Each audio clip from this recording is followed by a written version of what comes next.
Welcome again to Wildcat Bassoons from the University of Kentucky Bassoon Studio. Today I'm going to talk about playing extremes of the range quite close to one another on the bassoon. And I'm going to use the middle of the Weissenborn number 21 Advanced Study, which was used this year for Kentucky All-State. So there's a phrase here in the middle of the excerpt that sounds like this.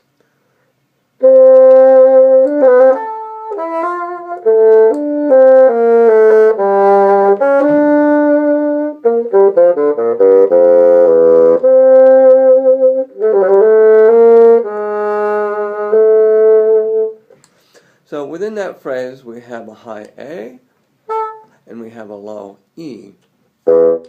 And those notes need to be treated physically differently in order to come out in tune and sounding good. Well, just briefly, let me deal with the high A first. What I find is many students try to do too much to get this note out.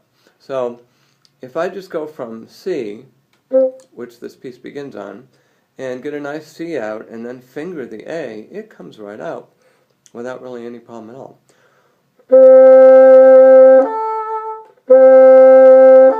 I don't really have to do any extra work with my air or my embouchure or inside my mouth.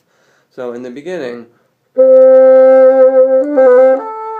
I'm not really working hard at all. What I hear from a lot of students is biting with the embouchure.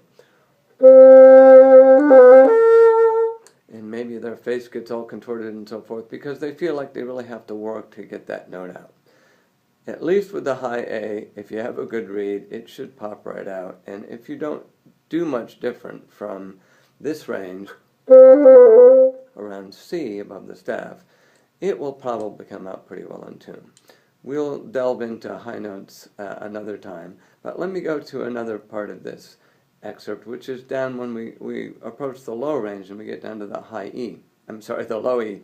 What often happens is the students are playing along in this range, and then as they descend, they don't make an adjustment. Well, that may sound okay to you, but that note is very sharp because I haven't adjusted my mouth, my embouchure inside my mouth. If I adjust properly,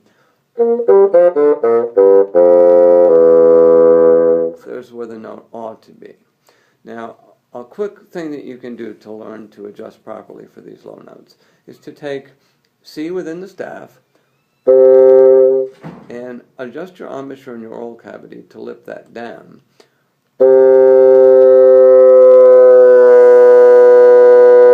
Without changing the fingering, I actually got down to a B.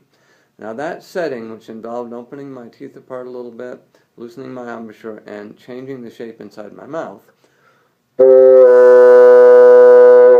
that's the right setting for that low E. So you could practice going, keep that setting, and you get the low E in the way it should be. And it's just a matter of adjusting that as you come down. And remembering where that setting was. So give that a shot. Good luck. We'll see you next time.